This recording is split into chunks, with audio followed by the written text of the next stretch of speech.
Hello and welcome to the Valley. Today I am your host, Janet Michael. We are back on the Zooms today with Chris Brigante. You may remember he was just on the show a couple of weeks ago. He's the executive director for Family Promise Winchester. And I asked him before we wrapped up that show if he would do another show to talk with me about what happens when a family has to live in a motel, when they have been evicted or they have lost their home and find themselves living literally day to day in a motel. And so I begged and pleaded with Chris, and he has agreed to come back and have this conversation with me today. And Chris, you sent me some notes before we jumped on the Zoom, and I thought that I understood how terrible it would be until I looked at your notes and realized, oh my gosh, I didn't think about that. I didn't think about that either.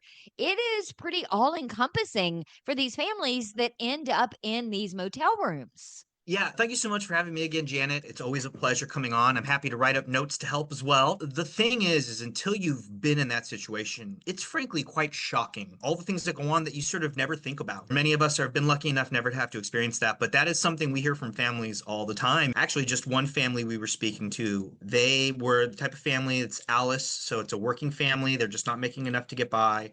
Eventually, they found themselves evicted because of an illness. And then what she told us was, did you know that being homeless is really expensive? Yeah, these types of things people just don't realize. So there's really a lot to it that the outside it's hard to see. We'll use that family as our theme throughout our conversation because I want people that are listening to understand how it works and what it looks like more so than maybe statistics, Yeah. because I feel like that might make people understand and realize a little bit more. So let's say you have that traditional family. You got mom and dad, you got two kids. One is a toddler in daycare and one is in elementary school. Mom is working two part-time jobs so that she can work around school and the kids and that sort of thing. Dad maybe has a factory job or has a good job and then gets sick or gets hurt, is in a car accident. Any number of things happen out of their control. I'm guessing it only takes a couple of months before the landlord is saying, look, if you're not going to pay me, you got to go. Yeah, some landlords will give a few months. Frankly, there are landlords that on the 6th, you're paying a legal fee and you're getting a 5-day pay or quit a week later, which I think they just raised it to a 14-day pay or quit, if I I remember saw that. correctly. That was in the new budget that was just passed for the Right. Commonwealth.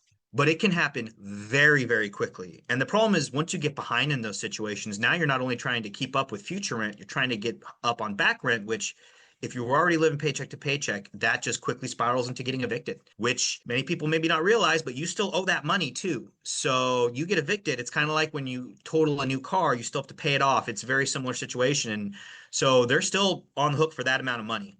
But now they don't have a roof over their head. I will tell you that is a very traumatic experience for everyone in that household. When you don't know where your kids are going to go, that's one of the biggest issues just right away is the instability of it. Because now you've gotten evicted from your home, the sheriffs came and served you and moved you out of the home. You find yourself in a motel, and probably as a cost conscious person, you're going to be looking for motels that are affordable. A lot of these motels in this area, these affordable, cheap motels, are in fact residence motels. That's where everyone's going to stay. And so, first of all, you're paying to get all your stuff in storage because you're not going to be able to bring it to the motel with you. That That was one of the storage, not, questions I wrote down was what yep. happens to all their stuff? And that's the scary thing because not only is it expensive, but it also risks losing everything because once you get behind there, you cannot get back into the unit. And if ultimately you are not able to catch back up, the unit's locked out and you've lost everything. And so people will keep their important papers and things there thinking, I'm keeping it safe because this motel is in a safe place. But then there's that other huge risk of if you can't make those payments, you're going to lose everything. So right there, you've got a huge monthly cost that you're going to be paying for, let alone whatever expense you had to pay to transport all of your stuff to that unit. Now you're at a motel and you're checking in. These motels are also not inexpensive to live in. You're paying actually more than you'd be paying on a rent or a mortgage. On average, our family of four is going to be paying about $1,800 to $2,000 a month for that rent. And they're really lucky there's not one more child because with a 4-person occupancy limit, now they're paying for 2 rooms and that goes up to almost $4,000 a month. Wow. Yeah, people are struggling with rent. They're going to struggle with that. And let's just talk about the fact that their rent was likely less than that, even if it wasn't, even if that is on par with what they were paying in their rent previously. they had likely a living room and a kitchen and a bathroom and one or maybe two bedrooms. You don't get any of that in a motel. It's all one room with a bathroom. Nope. Zero privacy, zero quietness. I think the parents out there can imagine what it is like to have a school-age child and a toddler in the same single room with you all day. Because it's not like there's a safe place for them to go out to play. That's the parking lot. Frankly, the motels themselves aren't necessarily always super safe. There's various types of people that end up in motels. But the cost is crazy because you also have to start thinking about food. The family wants to prepare healthy meals for their child, but hot plates are generally not allowed in hotel rooms. It's a big fire risk. At best, you're working with a microwave, but you can't live off of frozen dinners because you don't have a freezer. Even if you wanted to get a bunch of produce, you can't really cook it and you don't have a lot of storage space. So what you end up having to do is, and people don't realize this is one of the biggest expenses, is just eating, which requires essentially eating out all the time. They don't want to be doing that. Frankly, it gets very old to be doing that, but you have to eat and you cannot cook for yourself. So you're not getting healthy meals. They're much more expensive. And then our family very well might have a transportation issue, which just makes all that cost so much more. Now, if I want to buy healthy foods, I've got to either get an Uber to the grocery store or I've got to DoorDash it to get it here. It just piles and piles. Then you got to do the laundry of the kids and the laundry of the parents. There's probably a laundromat nearby, if not attached, but of course that's very expensive. And if you do have to go to that laundromat, you got to be able to bring all your stuff with you. You got to bring your detergent, all the clothes. Again, if there's a transportation issue here, this has now gotten even more expensive just to do the laundry. The costs really just add up over and over while they're still paying that prior eviction down. A lot of local motels, you're paying for the toilet paper. It's not a huge expense. I think it's like $1 a roll, but there are motels where the longer stays, even the toilet paper is not a luxury you're giving. It's something that you've got to pay for. And so all of these costs come together at a time when this family is least able to cover them. And then that's not even talking about childcare. If the father now is past his illness and is looking to find work again, now there has to be serious consideration of what you do with the children. You can't leave them alone in this motel room. You might have to rely on a neighbor to watch your kids if you have someone trusted in the motel, but that is another expense. Or you're paying for them to go to a nursery somewhere. But even that, you're now having to take the bus to get there. We have families where they're taking the bus to there. They have to go to a different daycare for their other child, and then they got to get to work. And all that, it's not only expensive in money, but expensive in time. It's very hard to get your chores done and the things you need to do as an adult when you are spending 2 hours a day, 3 hours a day just getting around town. Let's talk for a second, and I'll try. This is not my forte or my nature, but I'll try to be as politically correct as possible. But let's talk about these motels. So I want to make sure that people understand we're not talking about the Hilton. We're not even talking about a travel lodge or a Motel 6 or a Holiday Inn.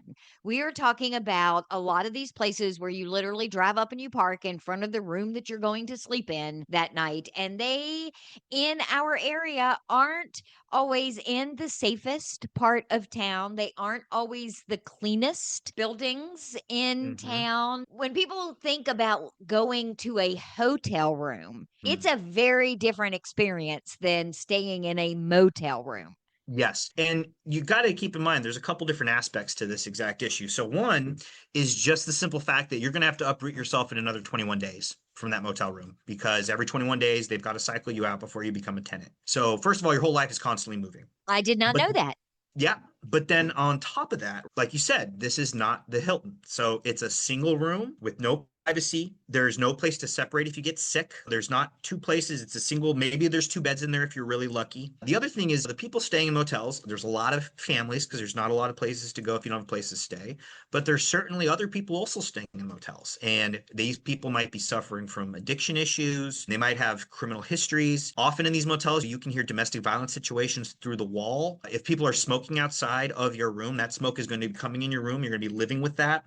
You might be living with noise all night long as your neighbors are having a fight. So it can be scary. Also, all that protects you and your belongings is the window at the front of the room. If someone gets through that, you could lose everything you have. You also rely on the hotel's internet. And now I think a lot of us forget how absolutely essential the internet is at this point. But if that motel doesn't offer Wi-Fi, or at least it's slow or going out, That may mean they don't have access to a phone anymore if they were relying on internet service for a phone. It means they can't apply for jobs. If they're trying to take classes online, you can't really do that, let alone if you can find a quiet place in that room somewhere, but now your internet is having trouble. Again, this just adds up and it goes back to there's no storage space. There's no cooking space. It just gets extraordinarily difficult. These are hard places to be for a long time. Let's take a break. When we come back, we've talked a lot about the physical restrictions and impacts that can happen to families. Let's talk a little bit in the next segment about the mental impacts, because I can't imagine being that child in second or third grade and having to maybe tell their classmates, you can't come to my house tonight to play because. So, can we talk a little bit about some of the mental health aspects of it in the next segment? Absolutely. Sounds good. We are on the Zooms today having yet another conversation with Chris Brigante. He is the executive director for Family Promise Winchester. We're talking about living in motels. What happens when a family finds themselves homeless and ends up in a motel room, what that life is really like. We're going to do more of that when we come back in just a couple of minutes. This Saturday, Henry Mueller will change the world. He has no idea that's what he's going to do. He only knows that he went to justserve.org and signed up to spend time at a senior center Saturday morning. As he browsed through service opportunities in his own community, he remembered the words of Paul to the Galatians, "By love, serve one another." Little does Henry know that Saturday morning he'll end up speaking to one senior in particular who hasn't seen his family in several weeks and is feeling especially lonely. Henry doesn't know the short time he'll spend with this man will lift his spirits, cheer his heart, and make his life just a little better. Through love and service this Saturday, Henry Mueller will change the world. See the difference you can make. Sign up for service opportunities in your community. Visit justserve.org.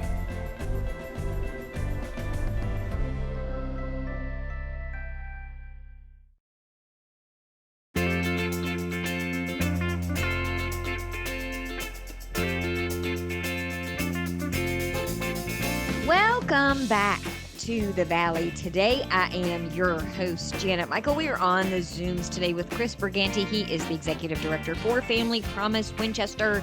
And I'll say Winchester area, Chris, because we're not really even talking about where these families are, because you cover not just Winchester. If this is happening to a family in Warren County, you can help them there. You have a pretty decent geography that you cover. We do. We serve, in addition to Winchester City, all of Frederick County, all of Clark County, and all of Warden County, and go slightly south of that. While we don't serve Shenandoah County, there's actually an office, another Family Promise in Shenandoah County. So this whole region is covered fairly well. And we think it's really important to reach out to those other areas. A lot of times services can get clustered close by. And so it's important to us to keep our contacts in Warren County because those families are also in desperate need of help. That's a really good point, because you and I have talked, and Robin from Watts and I have talked, and Lauren and I have talked from the rescue mission. Family Promise is the only organization in our area, and then the one in Shenandoah County, that does serve families. If you have a child or are pregnant with a child, you're kind of out of luck when it comes to going to any of the other shelters that might be available in any given community. It's difficult. There are some limited, narrow options. So for pregnant mothers, New Eve Maternity Home is actually a great resource where they can help. And then there's a lot of local churches that can sometimes fund a day or two, maybe a couple days. And then obviously Laurel Center has families, but that's families of domestic violence. But if you don't fall into those categories, or if it's two-parent household or with older children, there's really no options because children bring their own security risks. As great as Watts and Rescue Mission are, and they are phenomenal, that population that they serve should not be housed in the same place that the families are housed, and that creates its own issues. So it's us and it's motels. And that's what we're talking about today. And I still can't get past that. I did not know that every 21 days, in most cases, they've got to uproot themselves. So when we went to break, I was asking you about the mental impact that this has to have, not just on the parents, but on the children as well. They never really get to settle if every 3 weeks they've got to pack up what little belongings fit in this room to begin with and move 3 doors down, or maybe to a different motel completely. It seems just so chaotic all of the time. It is. And I think sometimes we forget just how hard that is on a child. What they've actually found now is so the real issue with children experiencing homelessness, it's not the homelessness itself. It is the feeling of being somewhere where you know you cannot stay permanently. There's no stability there. Children recognize that. And so whether it's in a motel, whether it's living in a car, or even doubled up with family members where it's not a permanent solution, it's generally having about the same effect on that child as just actual homelessness. That instability, they are smart enough to understand that they are in a situation that is unsafe and unstable, but they're also probably not sophisticated enough position to put that in a good context. So not only are they just having the emotional trauma of not having a safe place to stay, but for the school age child in our example, you can't have friends over. You probably don't even want your friends to know you're living in a motel. It's very embarrassing. And then if you're having issues with the laundry we talked about, maybe you're not coming to school in clean clothes. Now you got homework you got to do. Again, you're in a room where your toddler sibling is in there as well, maybe making noise. People are watching TV and you've got to find a place to do your homework. All of this takes a really big toll on the children. And the parents too. We can't forget the shame of living in a motel is really real. And it's unfortunate because what we know, shame can have a really hard impact on a person's ability to get themselves out of a situation. And so if you are just disappointed and angry at yourself and feel shame because you've been in this situation, now we're talking about other barriers coming for you getting out of the situation or your ability to even think rationally about options. If you're in crisis, it's really hard to sit down and come up with step-by-step solutions. So the emotional turmoil on the family is just absolutely intense at all times when you've got no privacy and you don't know if you're going to stay there tomorrow or not. So the example that we had been talking about earlier was that dad had lost his job through no fault of his own, and now he has to find a new job. Guess what a job application wants to know? It wants to know what your address is. And I'm assuming that you can't put a hotel's address down as your address. I could see where that would snowball. And it's like, well, I can't do this because I don't have that. And I can't do this because I don't have that. So why am I trying to do anything? And it could go downhill even further very quickly. The address situation is huge. You have no mailing address, you don't have a physical address. And like you said, that puts up a lot of barriers. If I want to go and get my driver's license, I need to establish my residence. And to establish my residence, I need a power bill. But if you're living in a motel, you don't have a power bill. Like you said, a job application. Fortunately, I will give a shout out. We have Horizon Goodwill here in Winchester, which does, if anyone needs it, they have the ability to let you use them as your mailing address. It's great. And that solves some of the issue about receiving mail, but you're still on the hook when that power bill you need or whatever that identification is, or even renting a new place. I'll tell you, if you are not staying at a permanent residence, that is a red flag for a lot of landlords, especially if you're living out of a motel or out of your car. Let's circle back to that for a second too, because we talked a little bit about that at the very beginning of our conversation. And I will liken it to the Scarlet Letter, because I read that in high school. Once you have an eviction on your record, I say using air quotes, it is very, very difficult, regardless of the reason for that eviction. It is very difficult to then find that new place. It's already hard enough because now you're in a motel and you've got all these other monetary things that you're having to spend. But sometimes you get on that blacklist, I'll call it, and it makes it very difficult to then get into someplace else, even if you could afford it. That is absolutely an issue. And it's actually really funny you said that because literally 2 hours ago, I was talking to my staff about this. Great minds think alike, apparently. But no, these evictions follow you for a very long time. So beyond, like we talked about, you're still paying for it. Your future landlord is going to check into that. They're going to see that. And that just makes it very difficult to rent again. And I understand if I was a landlord, I would be trepidatious too, especially where our family, they are in a unique position in that they only have that one eviction. Sadly, that is more hopeful than a lot of families, but still makes it really difficult because not only do you now have to convince the landlord that you're a safe investment going forward, but what you also have to do is potentially have a significantly higher security deposit because of it. So for many places, they need double security deposits. So people are paying 3 months rent to move in, which is extraordinarily expensive, especially when you're paying for that motel room as an ongoing expense. Or there's new apps and stuff that some landlords are using where you have to pay the app so much money and then they secure it for you, but that's much more expensive for the renter as well. And then oftentimes, frankly, the rent is just higher because there's these concerns over prior evictions. And so it just becomes really difficult to get back out of. And God forbid something else happen, because if you get evicted from that motel, which does happen, people can get stuck there too. It's just going to take a long time to find a place. And it's going to be more expensive when you get there. And that is something a lot of people are struggling to overcome. And I understand, again, why landlords are concerned about that. I would too, but it gets very hard. It's a scarlet letter that follows you for a very long time.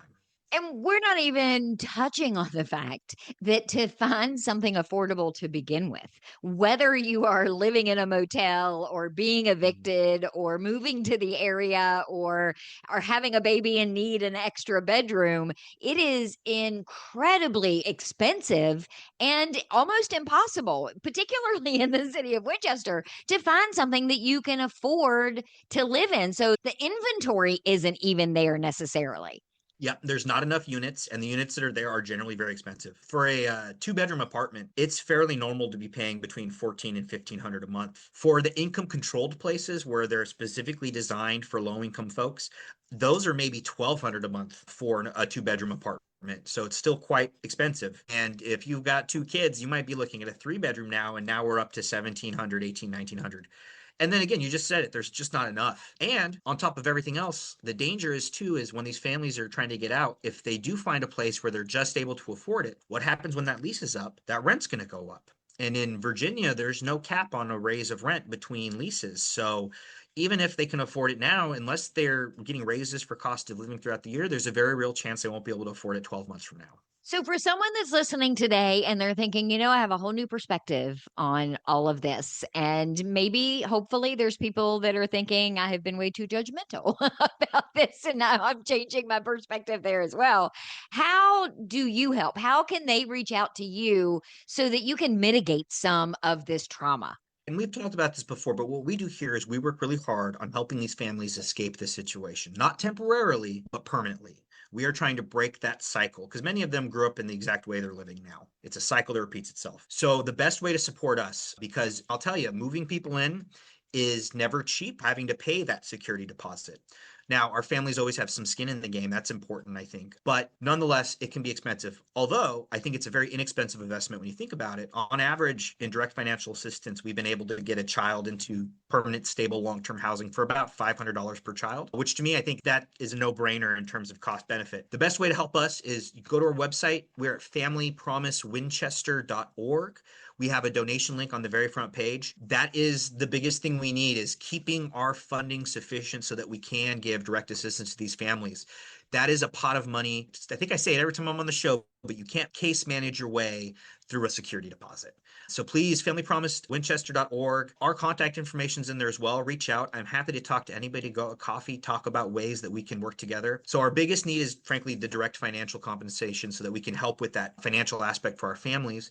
We also are looking potentially for in-kind donations. There's a lot of things that our families need when they move in. No one thinks about it, but you need a shower curtain, and you need the shower, the little hooks, and you need a toaster, and there's a lot of things. And so a lot of those in-kind donations can be helpful too. If you've got clothes you want to donate, Family Promise doesn't directly take them, but please, CCAP is always a wonderful place to donate, because I will tell you, we're over there at least once a week helping pick out outfits for families of our own. These are all great ways to support us and support neighbor organizations that help us out like CCAP. I'm hoping too that maybe there is a small percentage, 3 or 4 or 10 people that are listening that have rental properties that maybe in the past would have said absolutely not. But now that they at least understand that this isn't like they think it is, and that these families have worked with you and they have a stable financial plan and they have been doing the work and they're putting their skin in the game as well. If they're interested in saying, hey, look, I've got 6 properties, but I'll let you do this one and we'll see how it goes, you're all in to talk to new landlords as well. Absolutely. We definitely have landlords we already work with, and they, I think, would tell you they've had a good experience because we take it very seriously that we don't want to put this family in a non-sustainable situation. That's bad for the family. That's bad for the landlord. That's bad for our relationship with the landlord. When we work with landlords, they know that we've looked and seen that they can afford it going forward. It's going to be stable. We've given them financial counseling, and that we continue to work with them after they've moved in. We aren't out of the picture. We're checking in at least for the next 90 days. And then at any time after that, our families are always free to reach back out to us as soon as a bump looks like it's coming down the road for us to work on that together, because it took a lifetime to have the things happen that led a family to where they are. Sometimes it can take longer to get them out of it. But like our family in our example, those are actually a family that I would be really excited to work with. A lot of times, again, that small investment, a family like that, if dad can find a job, really the thing that's going to be standing between them and permanent housing, since they've maintained it up until now and just some small thing happened, is that $1,500, $2,000 for a first month's rent. And again, if I can stabilize a family for $2,000 and have them no longer relying on any social services, no longer going to food banks, that is an investment that pays eightfold down the road. And we're not even talking about what happens when that second or third grader suddenly has stable housing and is now able to study and is able to have relationships with friends and is able to grow into this productive citizen who then maybe becomes a doctor, and the number of lives that he saves. You can keep going on and on and on about how when you plant that seed right now, all of the things that can grow from that if you just give it an opportunity. And that's the whole point of breaking the cycle, is that child is now going to find themselves in that better position, because it's hard to pay attention in class when you're hungry. It's hard to do your homework if you don't know where you're going to sleep. And so that's the biggest thing. And don't get me wrong, we love helping our adults, but the big driving of Family Promise is we work with families with children. Children have better health outcomes, better educational outcomes, are less likely in their adult life to experience homelessness if they don't have to go through this.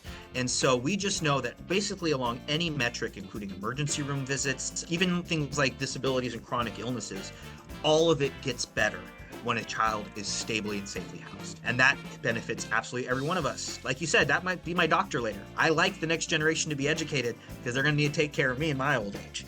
Right, 100%. Yeah. Thank you, my friend, for having this pretty candid conversation with me today. I do appreciate your time. It is always a pleasure, Janet. I will be back on Monday with a brand new episode of The Valley Today, just a few minutes after noon, so meet me here then.